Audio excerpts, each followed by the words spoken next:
Good evening. Tonight, this is the Town Council, Wednesday, January 22nd, 2020, Town Council meeting. If we would all rise for the pledge.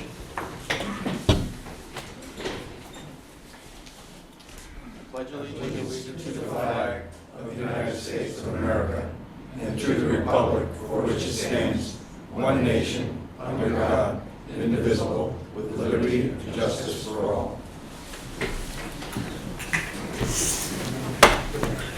Okay.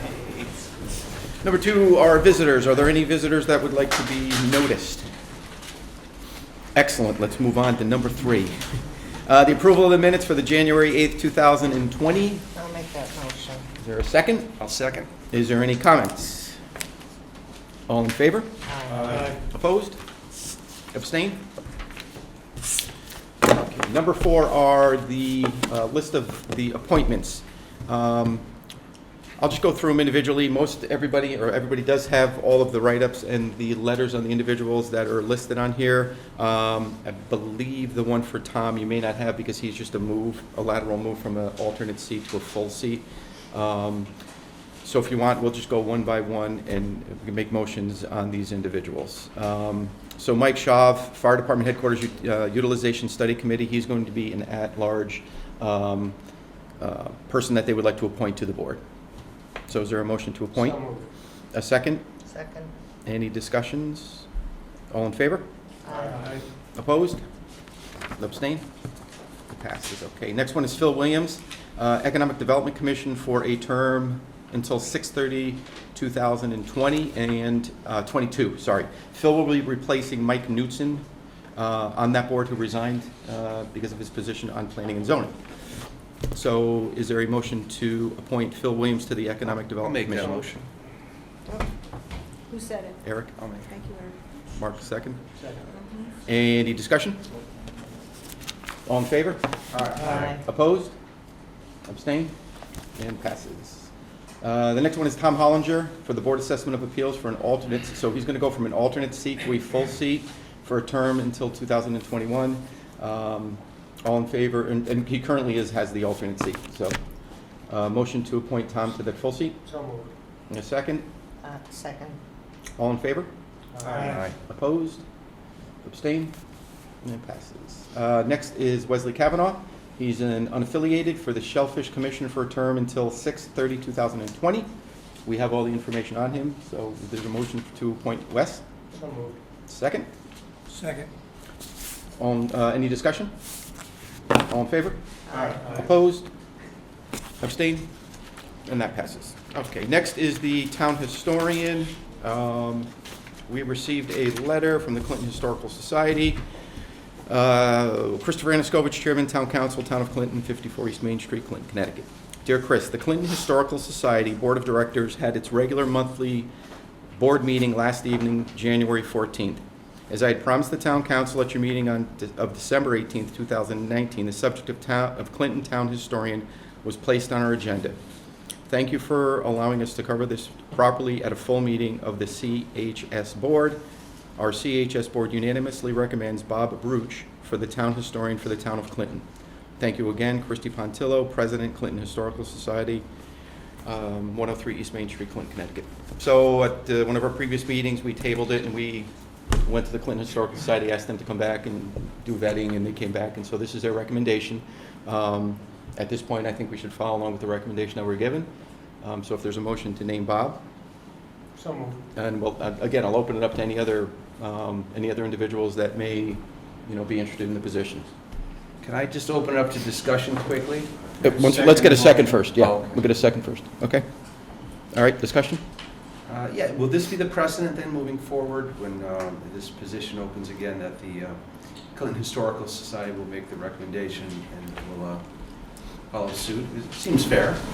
I mean, that's again up to the council at the time. I mean, I just felt that this time it would be probably the best way to go. I don't think there's a policy or anything in place that the Clinton Historical Society has to be the group.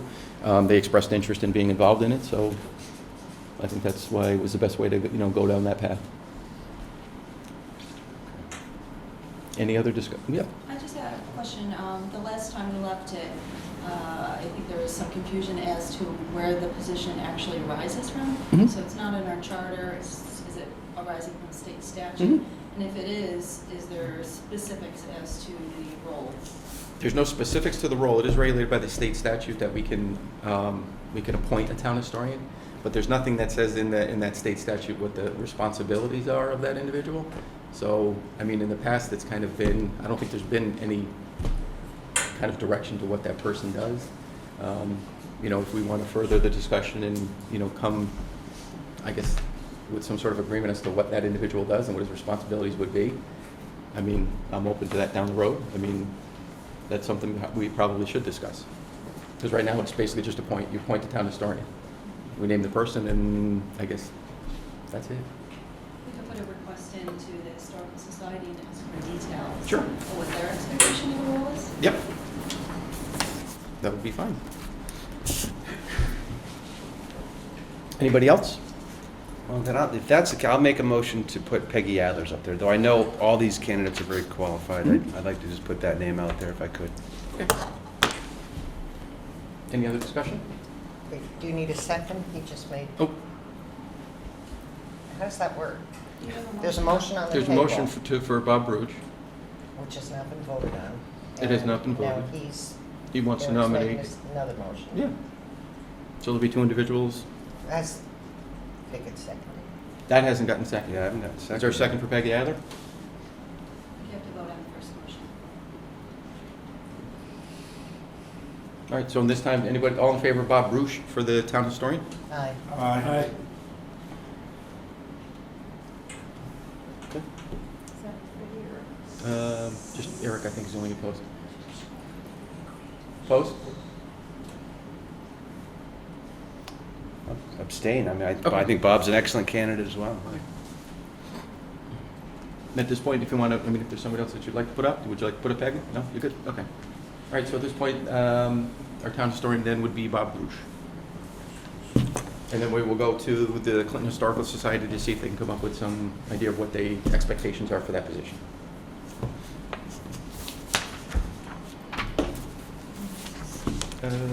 Let's see. All right, next is the auditor's report and acceptance of the audit.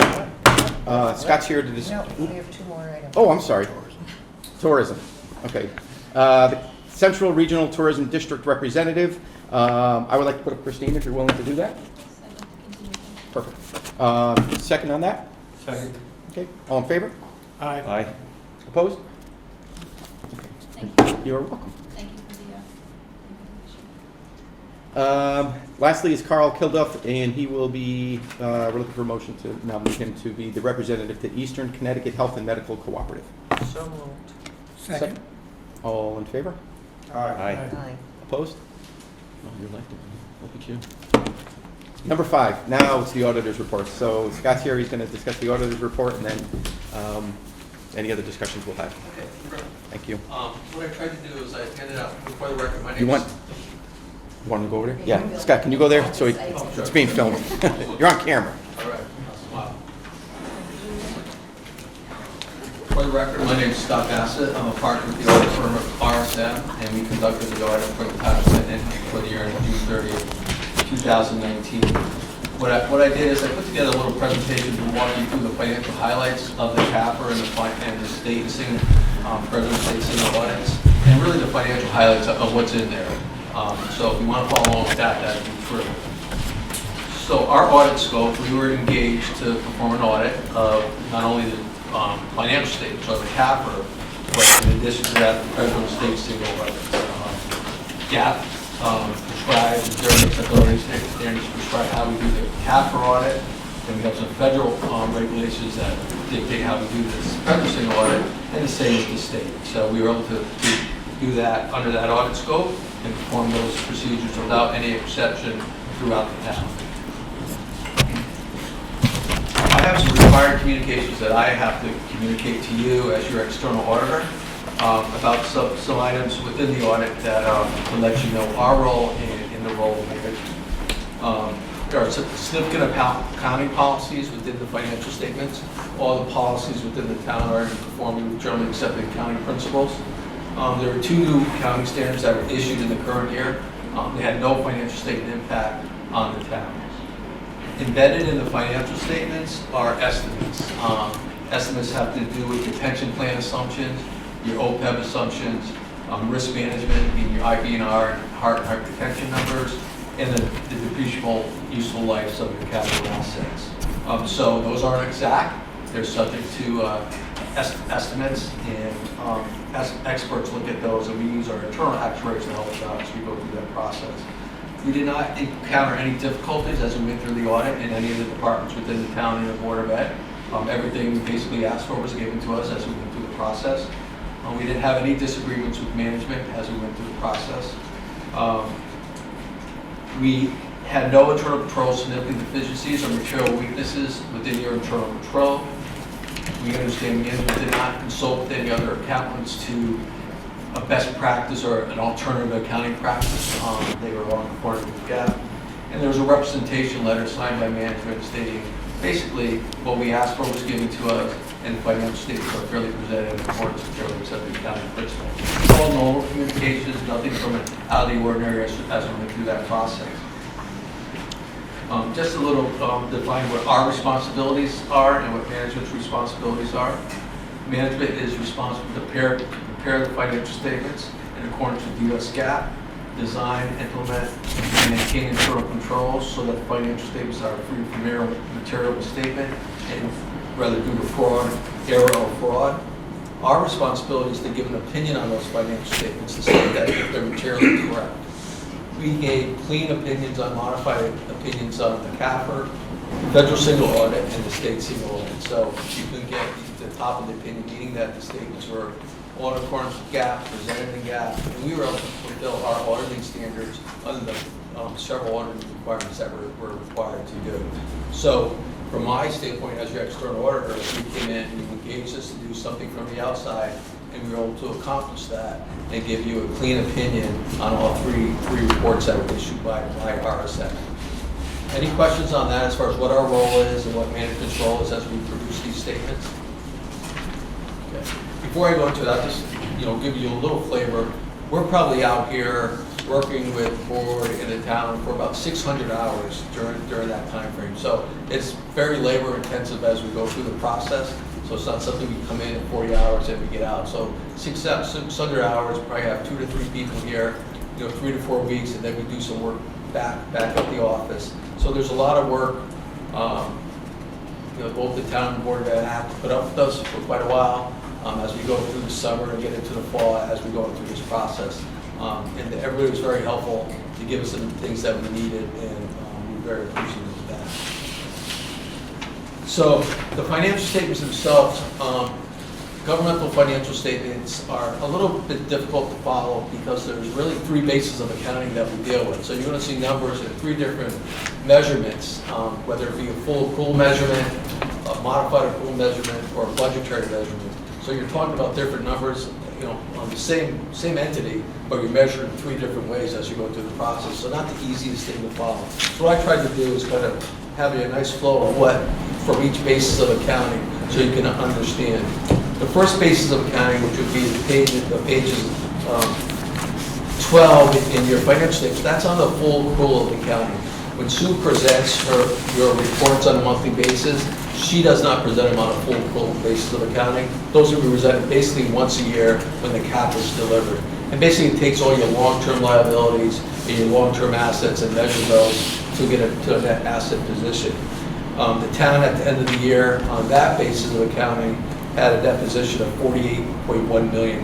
Basically assets over liabilities were $48.1 million on the full accrual basis of accounting. The basis of accounting that you deal with as you go through the process when you talk about things such as fund balance and budgetary basis is really the modified accrual basis. So the next bullets, the next 4 or 5 items are on that basis of accounting. The general fund, which is your operating fund, had a fund balance at the end of the year of almost $10 million. Excuse me. That's an increase of $300,000 over the prior year. And your unassigned fund balance is about $9.2 million, including special appropriations. So you have a healthy unassigned fund balance. There were special appropriations made during the year, and this is brought out in the full CAFR, management puts together a management discussion and analysis, so I brought this out of there. So there's some special appropriations that were made during the year for various reasons that went into the budget process after the original budget was adopted. I believe your fund balance is 16.9% of last year's revenues. The capital project fund is another major fund. They had an increase in the fund deficit of $1 million. But what I tell you there, so you have bands outstanding, which are short-term notes of $5 million. That would be refinanced into a permanent and relieve that deficit once those go from short-term to long-term. The internal service fund had a decrease in the current year, about $1.5 million.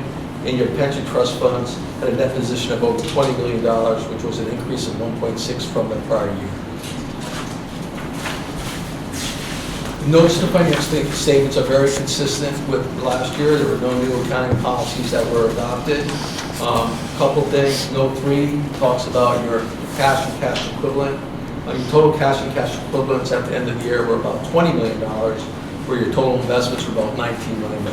$19 million really sits in your pension trust fund, and with that. Capital assets, you had about $4.6 million of additions during the year, items that were added to your depreciation schedule. Long-term debt decreased by $3.9 million in the year. During the year, you were able to take advantage of some favorable interest rates and do a refunding in May, which gave you an economic gain of about $600,000 from what you would have had to pay on a present value basis. The big numbers in your report, and the numbers that are impacted, really have to do with your other post-employment benefits and your pension benefits. And those are the numbers we talked about that are estimate driven, whether it be the discount rate and several other actual assumptions. The net OPEB liability was $10.7 million. And your total debt, you have 3 pension plans of that, two pension plans here, and then you participate in the state plan. And those aggregate, that net pension liability was about $14.8 million. We'll talk a little bit about more of those as we go through the So going to the next page, on note 8, we talk about your pension plans. You have a town pension plan that was funded at about 63% level.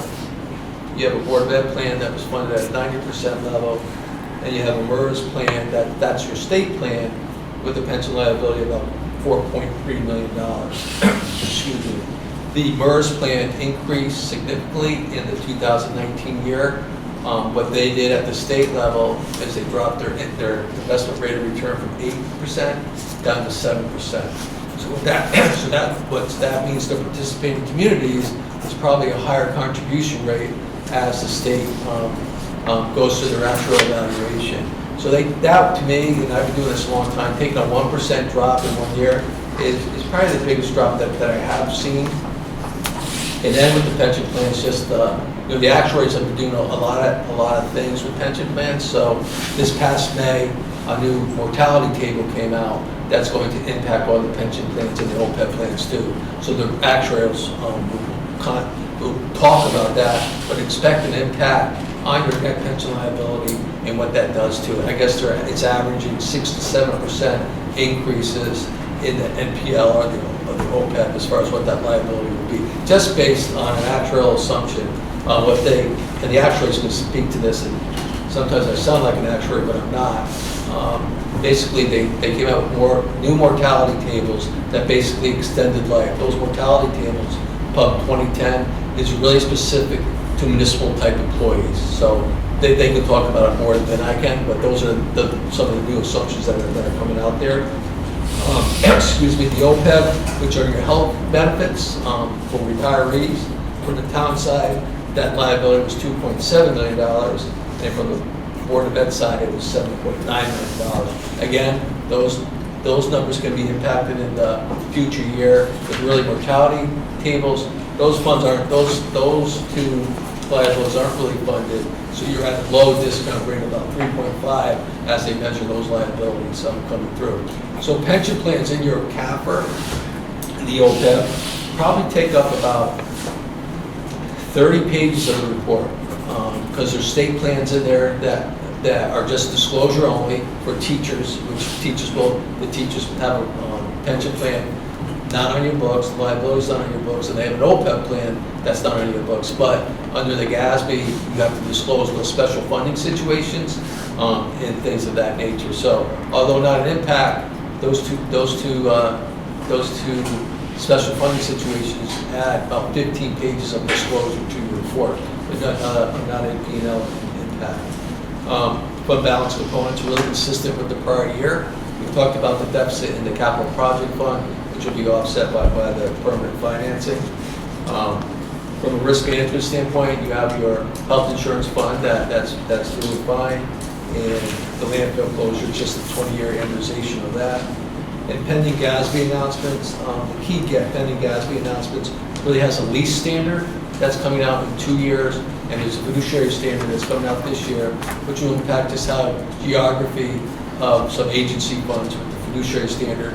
And with leases, basically there's no such thing as an operating lease anymore. There will be a capital lease as you go through that process. So if you have copiers that you're leasing that go out over 12 months, they become capital leases and become depreciable. So that's GASB 87, which takes place in 2021. From a budgetary standpoint, revenues exceeded estimated budget by $1.1 million, and expenditures are under budget by $500,000 in the current year. So pretty close to budget as you look at your budget and where revenues came in and expenditures went out. And the other tables in RSI, which is unaudited, are the pension and OPEB related tables that just give you some trend information as the information is developed. Turning to the next page, we did talk about the federal single audit. The town did receive $1.3 million of federal funds, mainly at the Board of Ed level, that come in for special education and Title I and numbers like that. We did give an opinion on that major program, which was the special education cluster. That was a clean, unmodified opinion on that program. State awards in the aggregate were about $7.3 million for the town in the current year. And there was 2 programs that we tested, which again received clean, unmodified opinions.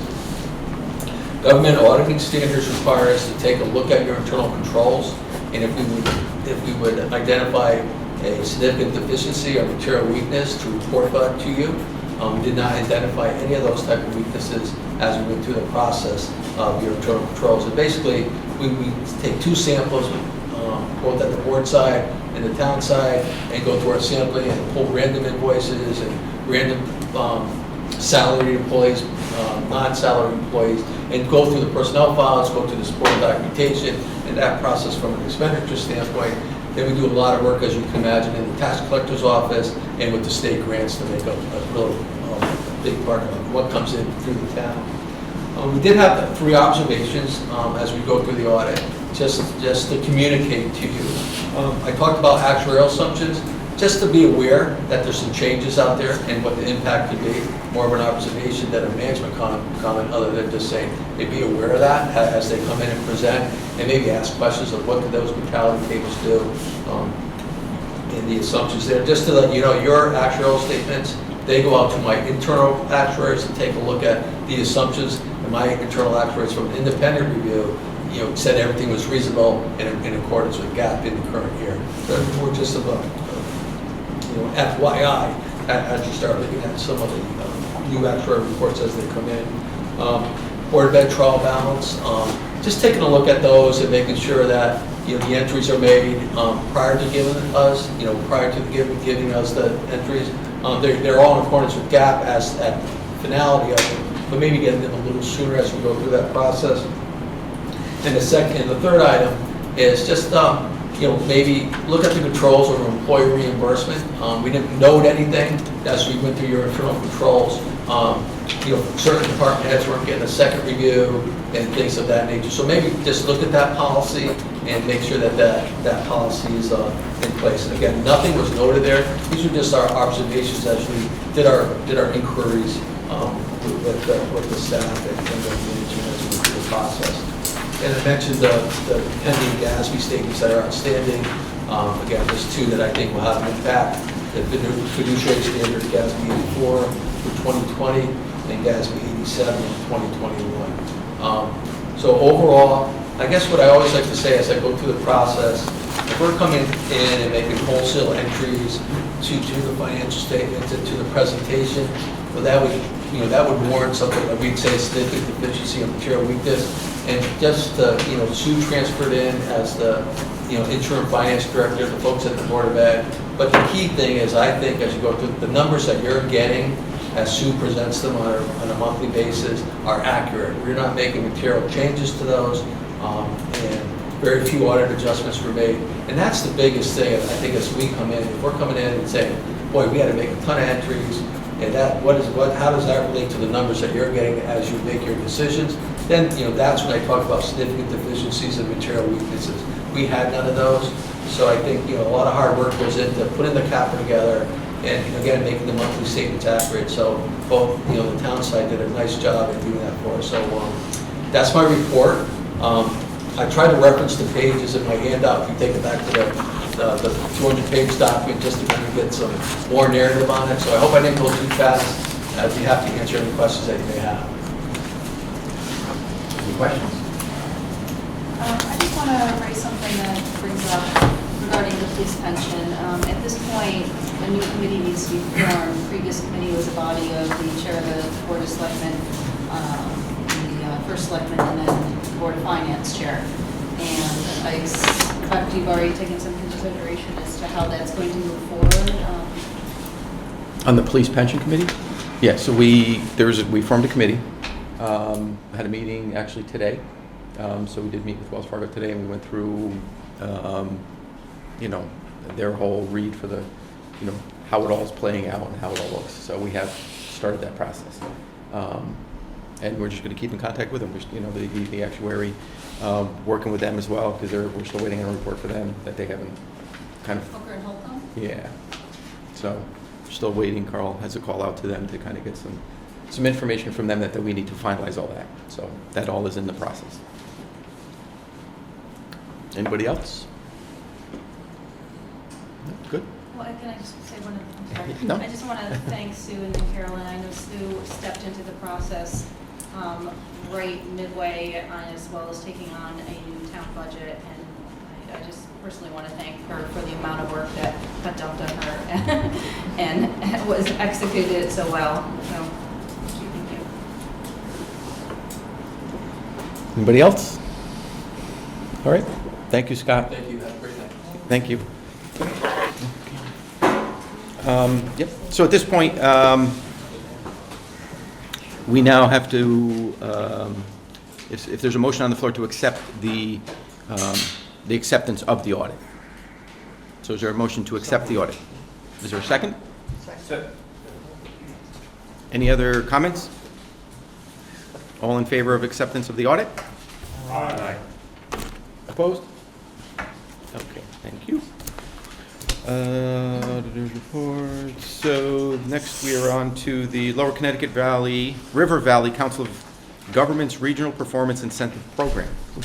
There's a resolution of endorsement and authorization that you'll find here that we have. We just have to read it into, there was an editorial correction that needed to be made. So essentially, I will just read in the incentive program. The Regional Performance Incentive Program, RPI program, resolution of endorsement and authorization. The Town Council of the Town of Clinton, Connecticut conveyed on January 22nd, 2020 and adopted a resolution by a vote of 7-0, which endorsed the Regional Performance Incentive Program proposals listed below, referenced in Connecticut General Statutes, Section 4-124S. Applications can be downloaded at www.rivercog.org, RPIP. Number one is the Lower Connecticut River Valley Council of Governments Regional Parcel Service and Update of digital parcel maps in the 17-member municipalities of Rivercog. 2, State of Connecticut Municipal Boundaries Survey, statewide project being led by WestCog to survey the state's municipal boundaries to create better digital maps statewide. 3, Emergency Radio System Enhancement Project for Valley Shore PSAP and the Lower River Valley Council of Governments. Upgrades to regional emergency communication system to benefit all Rivercog municipalities and Colchester and Marlborough. 4, Chester, Deep River, and Essex radio system upgrades. New radios for emergency responders in Chester, Deep River, and Essex, which are compatible with the state emergency radio system. 5, regional building department feasibility study and building department record digitization project. Feasibility study for setting up a shared multi-town building department in the lower Connecticut River Valley region and digitalization of building department records in Chester and Killingworth. In addition, the town council has authorized the lower Connecticut River Valley Council of Governments to act on this endorsement by signing all necessary agreements and take all necessary actions related to this proposal to enter into a binding agreement with the Office of Policy and Management according to terms of the RPIP grant program. Are you looking for discussion? Yep. Okay. So this is a grant application. These are, am I understanding this? These are 5 separate projects that are covered with this one grant application. There are And- five separate applications to go into a competitive process to be selected. Okay. So how were these projects determined, selected? Does anybody know? I mean, the reason I'm asking this is because it seems that the selection of the projects or the projects that are involved here, I mean, of benefit to Clinton is the updated digital parcel maps and better digital maps statewide and essentially the emergency radio system enhancement. But for us to be applying for Chester, Deep River, and Essex radio system upgrades, which we pay for ourselves in Clinton, and building department record digitalization project. I mean, these are things that Clinton has had ongoing and done at our own expense. And I'm just curious as to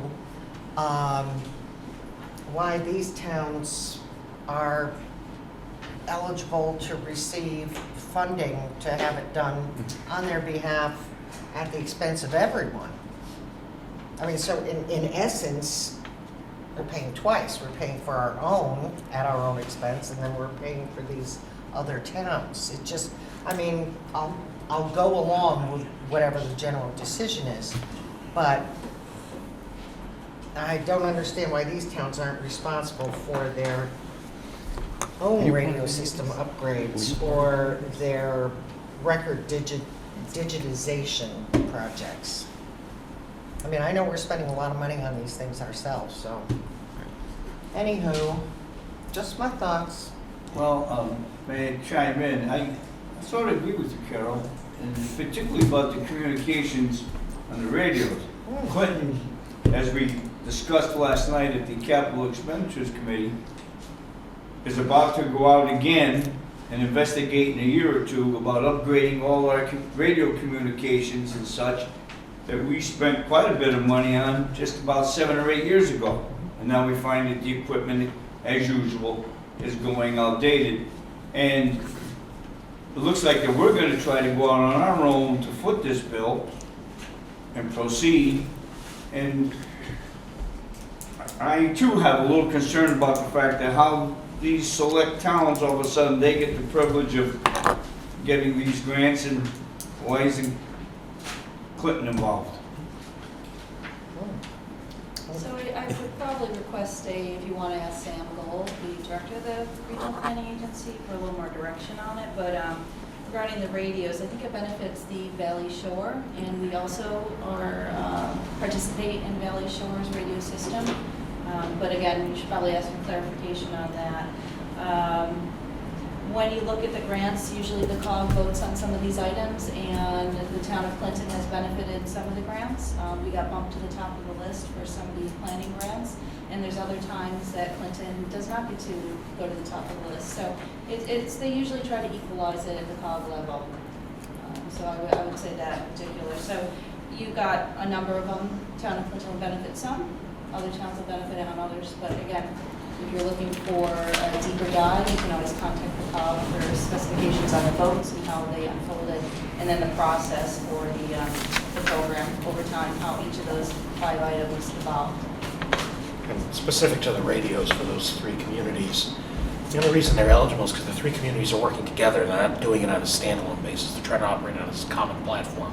So the state's grant program is to encourage regionalization and interlocal cooperation. So if Clinton were to find a partner, then you too could apply for under this program for what it has available.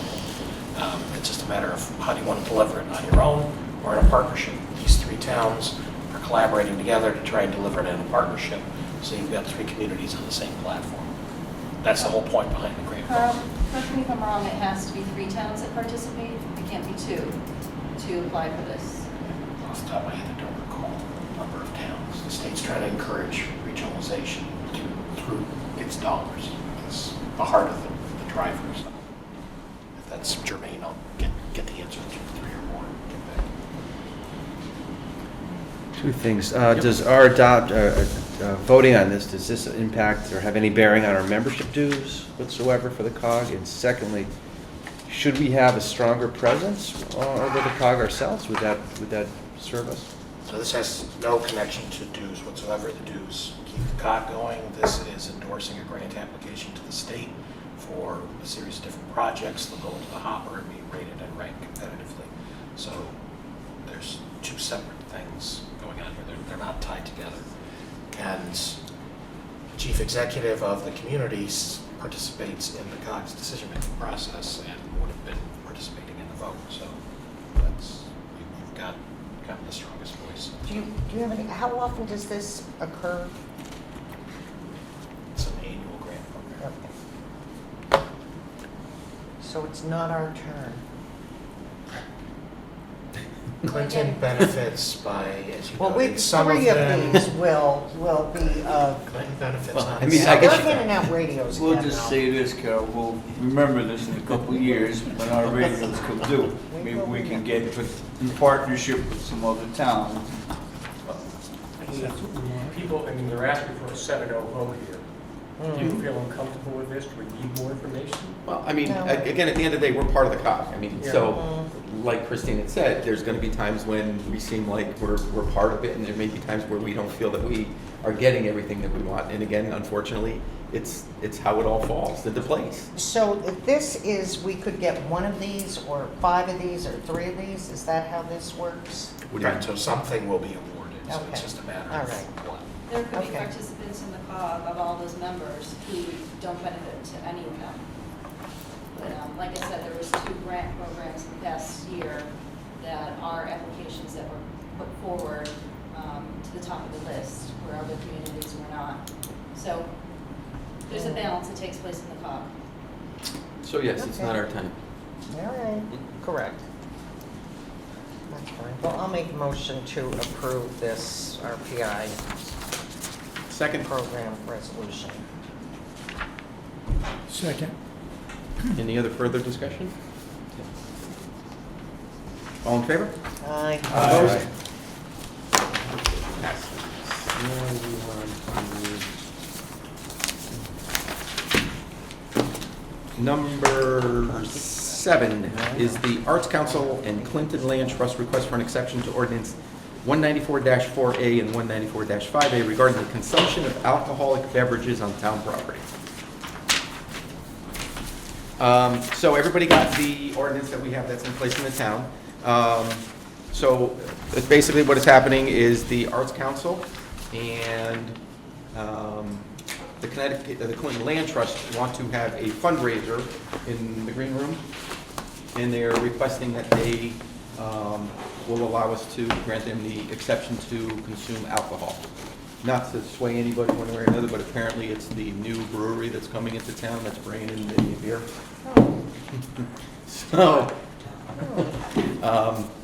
So that's essentially what it is. So it's per our ordinance. The ordinance says it shall be unlawful for any person or group of persons to consume alcoholic beverages or have any alcoholic beverages of any kind in an open container in his or her possession on or in any street, sidewalk, beach, park, beach, building, or other property owned by the town of Clinton, except when authorized by the Board of Selectmen, in this case, the town council, in accordance with 194-6 of this article.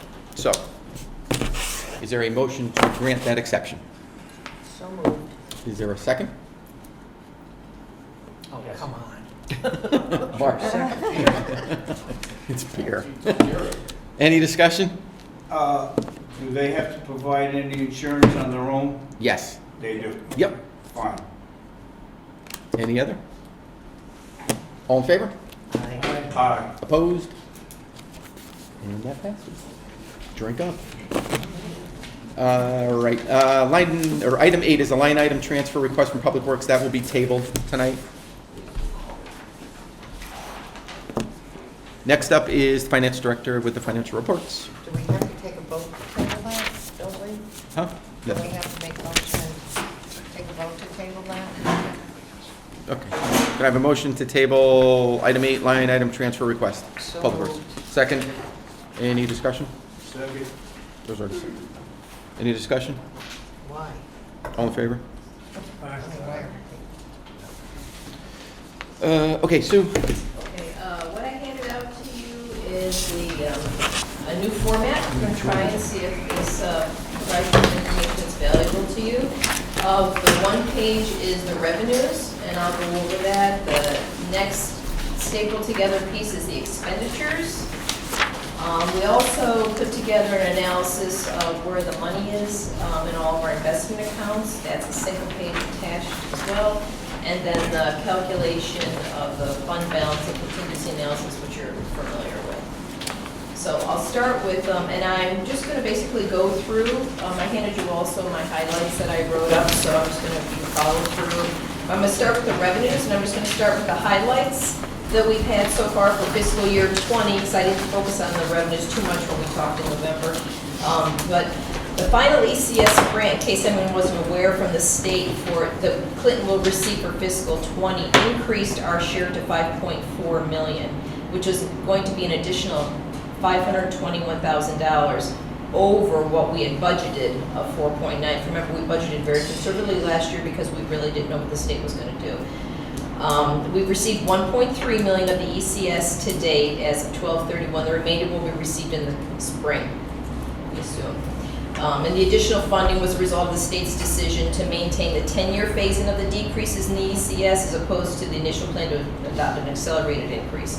I will tell you that from what we're seeing so far, though, the town can expect continued decreases annually in the ECS of about $225,000 a year from what we do receive. Sue, do you know offhand if the governor's budget, so if we were to tip over, so last year we expected to be under the governor's budget and we were not. The legislature was able to push forward a different budget, so we benefited from that. If this year we end up tipping to the governor's budget, do we have a better idea of what that's going to look like, the cuts are going to look like? We don't have those numbers yet. You won't know the governor's budget until the General Assembly's in session, so that's more of a February thing at this point. I was looking at to take what he had last year. So he had it's a condensed timeline last year. He goes 5 years. And if you looked at those, would we get a good assessment as to what the town would look like? It's about another for the ECS alone, it's another $225,000 less than the it'd be like 5.2 as opposed to 5.4. So, and I'm assuming that's kind of the trend it's going to be, take about another $200,000 away from us. You did hear last month that we received the $900,000 in the FEMA for the Sandy. We received some of that in October, 183. The rest, 749, was received in December. So it's a total of 900. That's reflected in the reports. We also have received some FEMA reimbursements from the flash flood, $18,000. We also received in December the $306,000 from the state for the 2 school roof projects that were completed, and that's in the capital fund.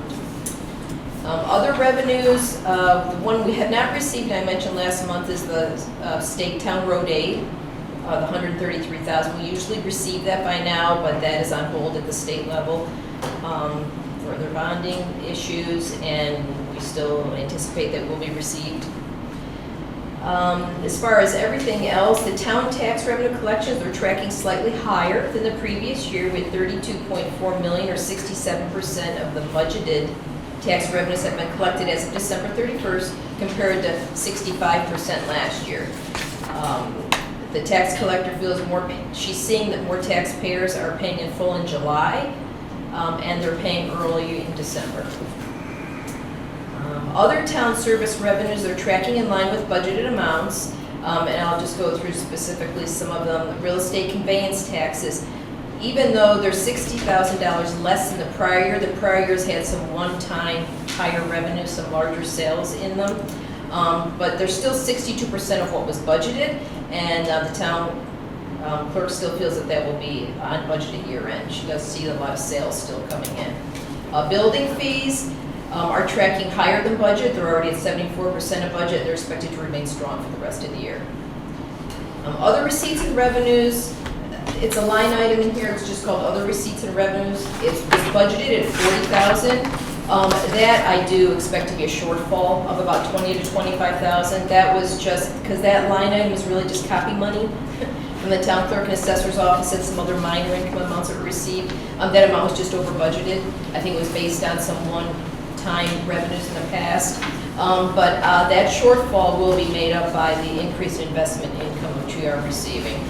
For the 6 months ending December, we received investment income of $74,000, which is already $29,000 over the 12-month budgeted number and $52,000 ahead of last year. But I will caution you, however, this earnings trend is changing. As a matter of fact, we're going to start incurring fees at the Bank of America, which we haven't had in quite a few months. Because starting November, they changed the monthly transaction fees. They raised their transaction fees and they lowered the earnings credit rate as well. And that's the amount that we earn on the money that's kept in our group analysis funds, that they determine if they're going to charge us fees or don't charge us fees. Up until November, we've had enough money in the accounts and the fees were low enough, the earnings credit was high enough that it all weighed out that we weren't charged. So we were just on a gravy boat and just earning the amount in the investment income. But they changed all of that starting in November. So now we're going to be starting incurring fees of about $1,000 a month. Last year we had about $9,000. They quit charging us fees because of the rates in about January. The year before that we had $18,000 in bank fees. So it went from $18,000 to $9,000 to pretty much zero. They also lowered our rate, and you'll see it in the investment report, on the money that we have sitting in, which we have most of our money sitting at the Bank of America in the investment account, and they lowered that rate as well. We're now earning 0.6 of a percentage. We were earning 0.8, so that's another discussion for another time. So my point is that it's nice we've had this interest income. Don't expect this trend to continue. I think we still will earn income, but it's starting to decrease. That's revenues. Expenditures, the top sheet is just by department, and it's just the December numbers are in the darkened column. The quick review is the very last column. It tells you where the budgets are as a percentage of the year. 6 months of the year, everything should be at about 50%. I'll just go through some of the highlights of the departments. It's kind of hard to tell where things are going to end, and I can just say overall everybody feels that they're within their budgets. I don't see anything or hear of anything that makes us think that they will not meet their budgets by the end of the year. The town manager's budget, there was just some accrued vacation payout in the interim town manager's salary and salary increases for contract settlements is a little bit of a variance there. The finance department, we're running on budget, and we have some technology maintenance of $15,000 remaining for right now, and that's to cover some hopefully additional training costs that we have in professional fees. The assessor and tax collector, they're tracking at 53 and 45% of their budget for 6 months, so they're right on with their budget. Technology is just as was reported in November. The department manager there was only hired in October of last year, and now he's been there a full year, so that's why it's over the prior year, but other than that, it's tracking on budget. The professional services in technology is the MOU with the Board of Ed and network services for Omni. Town clerk's tracking with budget. Planning and zoning is the professional town planner and consulting fees are $8,000 a month. The fees reflected in there, though, however, are only through October. They haven't submitted their November and December bills.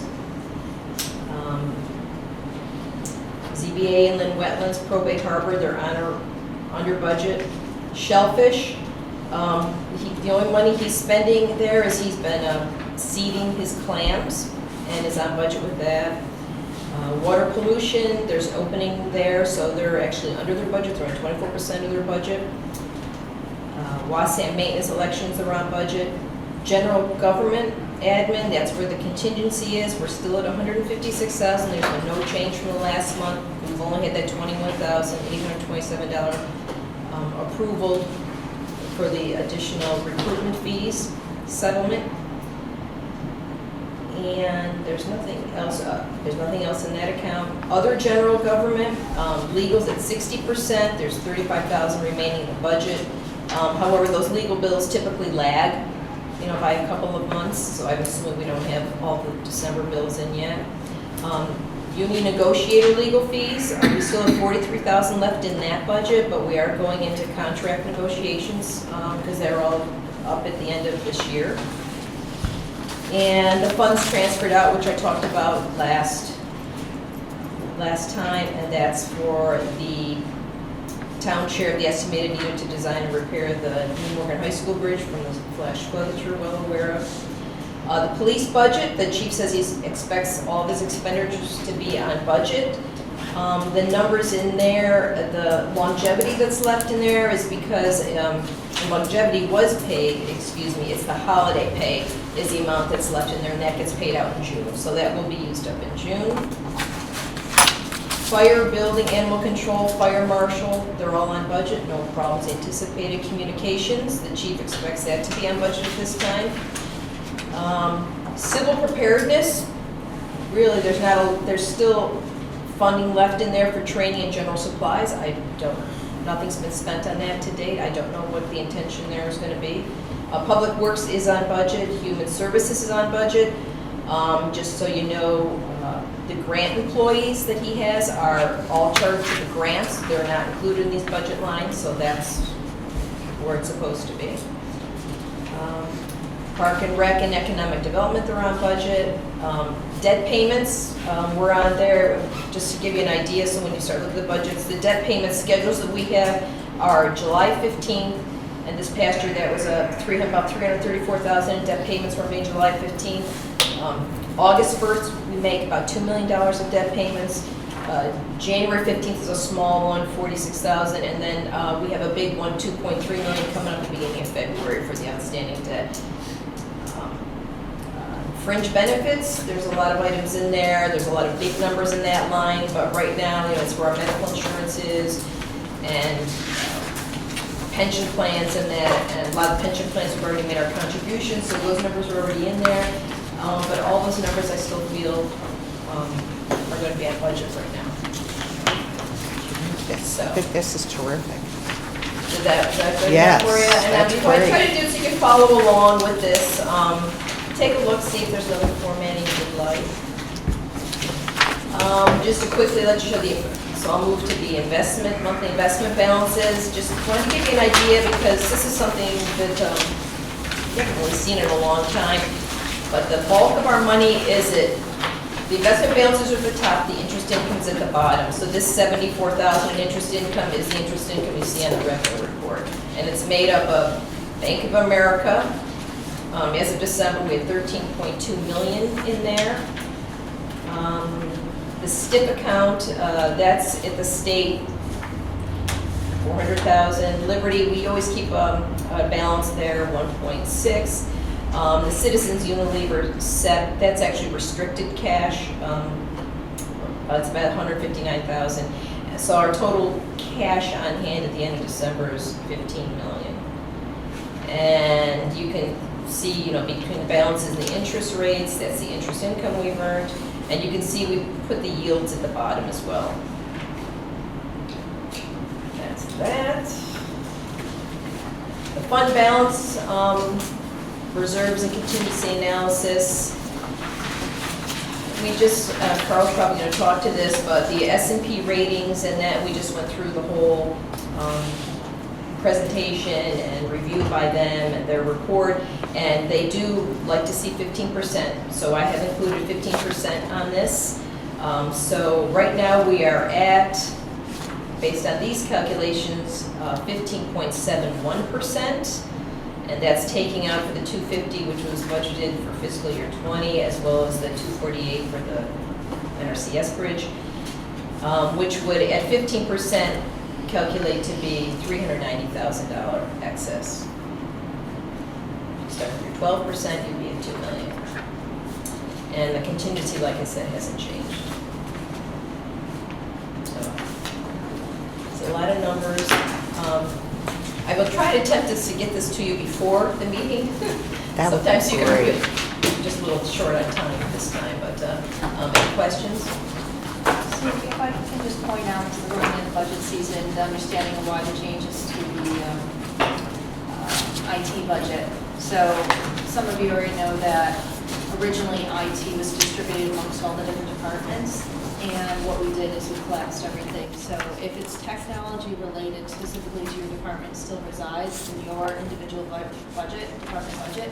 But everything else that's a universally used IT, whether it be an actual item or software, gets put into the IT budget. So that's why there's such an increase in the IT budget over the previous year. So just keep that in mind when you go into the budget season to look at those increases. Okay. Anybody else? Thank you very much, Sue.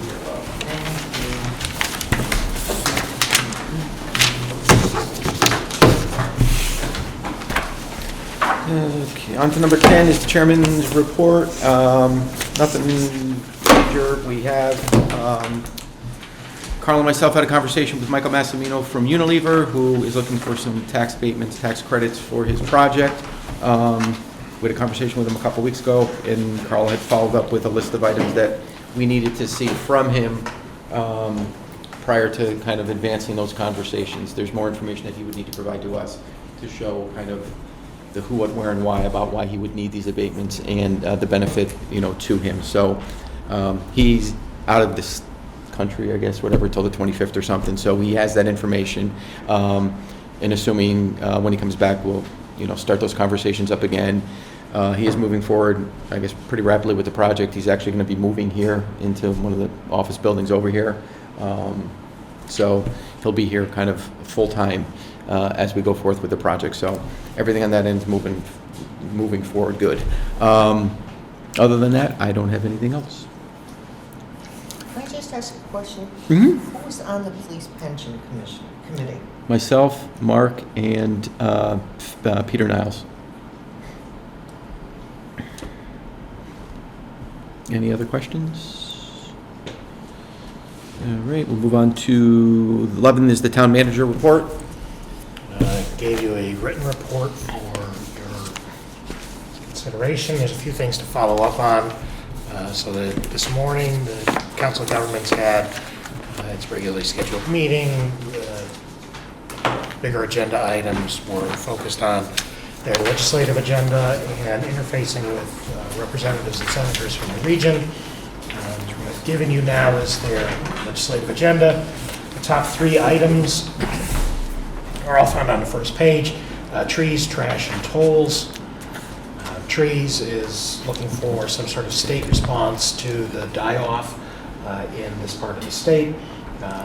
2 aspects. One is obviously state money for regional grants, which could benefit Clinton.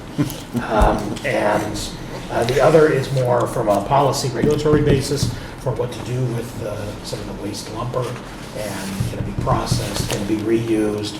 There's potential economic development thought that maybe some of this dead wood could be used elsewhere, depending on how it was processed. Trash is probably more the bigger issue to think about and will impact our budget that you'll get next month. Our waste goes up to Hartford's waste-to-energy plant. The tip fee is proposed to go up by at least $10 for next year. So it's a little bit of a steep jump, but their plan is to ladder that out to $140 a ton. It's currently at about $80 a ton. So there's obviously a cost impact. Municipalities can't absorb that, and other solutions need to be sought. So again, it's policy direction sought from the state. Mira, the entity that runs the plant, which used to be CRRA, they're looking for different types of relief, either the state issuing bonds to pay for the project in Hartford instead of Mira's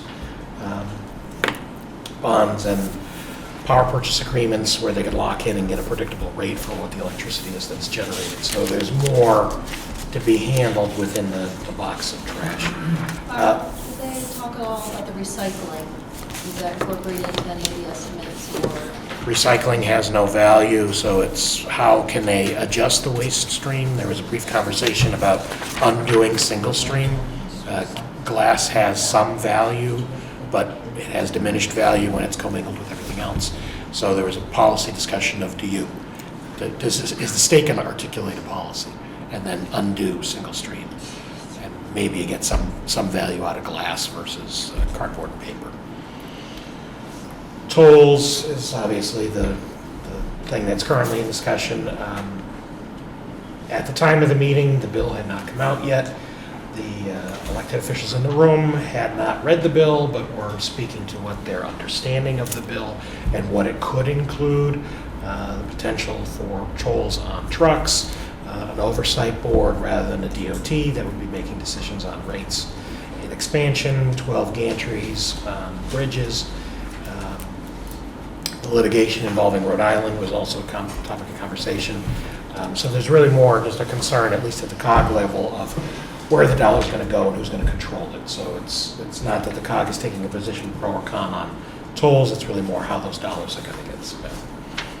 The other items, they're in there, they're historical issues. Many of them often come up in CCM and other entities, so they are what they are.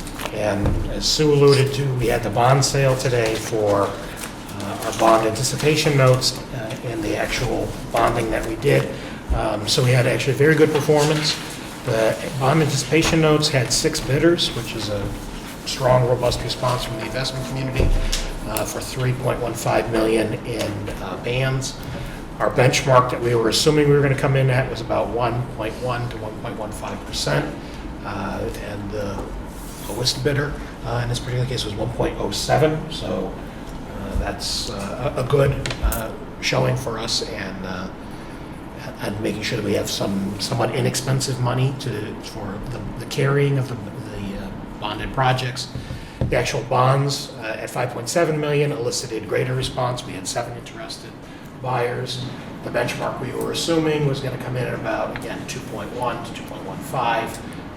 The low bidder came in at right about 2%, so that's a good showing for what will become long-term debt for the town. So we had a good showing, definitely investment community interest in the bonds that Clinton put out on the street, so positive showing on that front.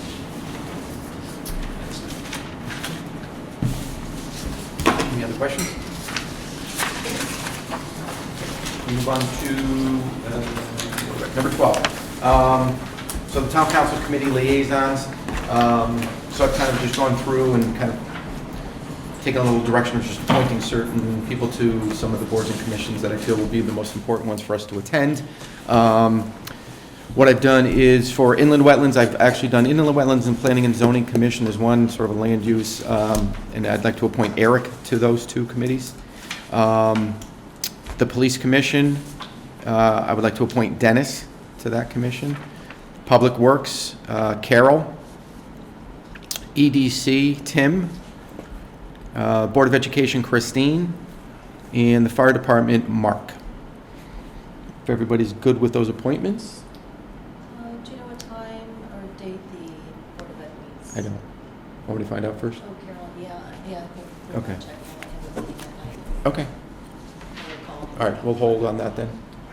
Okay. All right, so if everybody else is good with all the other appointments, any other questions, concerns? Everybody comfortable? Mr. Chair, you'd like just a summary?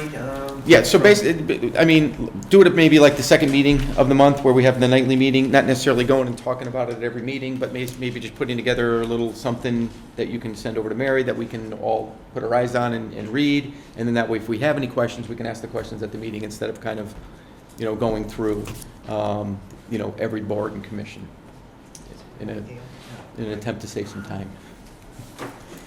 All right. Is everybody good with that? Yeah. All right, so we'll do all those, and I'll hold, and I'll get you with that. Okay. And at this point, we make a motion to go into executive session for a personnel discussion? So moved. Second? Second. All in favor? All right. Opposed? Okay, and we're good, right?